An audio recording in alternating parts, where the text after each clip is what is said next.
Salam hörmətli izləyicilər, kanalımıza xoş gəlmisiniz.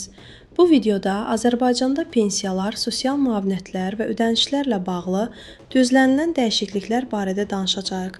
Eyni zamanda pensiyaların köçürülmə tarixləri ilə bağlı müzakirə olunan yeniliklər və mümkün artımlar haqqında da məlumat verəcəyik.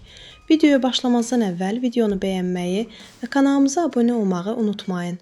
Bu cür gündəlik sosial və iqtisadi xəbərləri daim izləmək üçün bildirişləri aktiv etməyiniz də faydalı olar.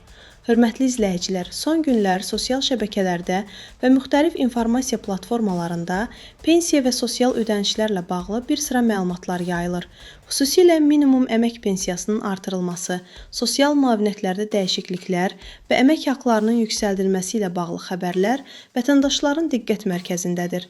Müzakirə olunan məsələlərdən biri yaşa görə sosial müavinətin artırılmasıdır. Hazırda sosial müavinət alan vətəndaşlar mümkün artımla bağlı rəsmi qərar gözləyirlər. Eyni zamanda minimum əmək pensiyasının da artırılması ilə bağlı müxtəlif iddialar səsləndirilir. İqtisadi ekspertlər hesab edirlər ki, sosial sahədə ediləcək dəyişikliklər vətəndaşların maddi vəziyyətinə müəyyən təsir göstərə bilər. Bundan əlavə, minimum əmək haqqının artırılması məsələsi də gündəmdədir. Qeyd olunur ki, minimum əmək haqqının artırılması bir sıra sahələrdə çalışan insanların maaşlarına təsir edə bilər. Bununla yanaşı, bəzi sosial ödənişlərin məbləği də minimum əmək haqqına uyğun hesablandığı üçün həmin sahələrdə də dəyişikliklərin olması ehtimal edilir. Hörmətli izləyicilər, diqqət çəkən əsas mövzulardan biri də pensiyaların köçürülmə tarixləri ilə bağlıdır. Bildiyiniz kimi, hazırda Bakı və Sumqayıt şəhərlərində əmək pensiyaları daha erkən tarixlərdə köçürülür. Rayon və bölgələrdə yaşayan vətəndaşlar isə bəzi hallarda pensiyalarını bir neçə gün daha gec alırlar. Məhz bu səbəbdən sosial şəbəkələrdə və ictimai müzakirələrdə pensiyaların bütün bölgələr üzrə eyni tarixdə köçürülməsi məsələsi tez-tez gündəmə gəlir. Bir çox vətəndaş hesab edir ki, ödənişlərin eyni vaxtda həyata keçirilməsi daha rahat və daha ədalətli olar. Çünki xüsusilə bölgələrdə yaşayan insanlar aylıq xərclərini planlaşdırarkən ödəniş tarixlərinə uyğun hərəkət edirlər. Ekspertlərin fikrincə, gələcək dövrdə rəqəmsal sistemlərin inkişafı və bank xidmətlərinin genişlənməsi ödənişlərin daha sürətli həyata keçirilməsinə şərait yarada bilər. Bunun nəticəsində pensiya və sosial ödənişlərin vahid tarixdə köçürülməsi mümkün ola bilər.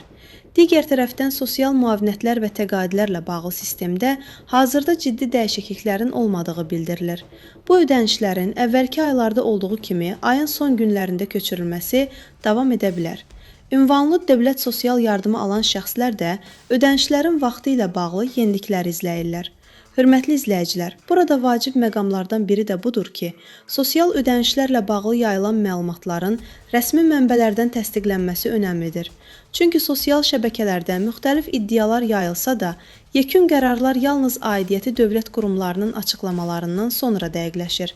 Bu səbəbdən vətəndaşlara tövsiyə olunur ki, yalnız rəsmi məlumatlara diqqət etsinlər və dəqiqləşdirilməmiş xəbərlərə əsasən nəticə çıxarmasınlar.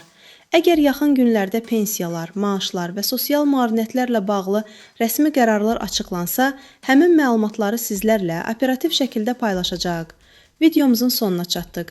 Əgər bu cür sosial xəbərlərin davamlı paylaşılmasını istəyirsinizsə, videonu bəyənməyi və kanalımıza abunə olmağı unutmayın. Fikirlərinizi isə şərh bölməsində yaza bilərsiniz. İzlədiyiniz üçün təşəkkür edirik.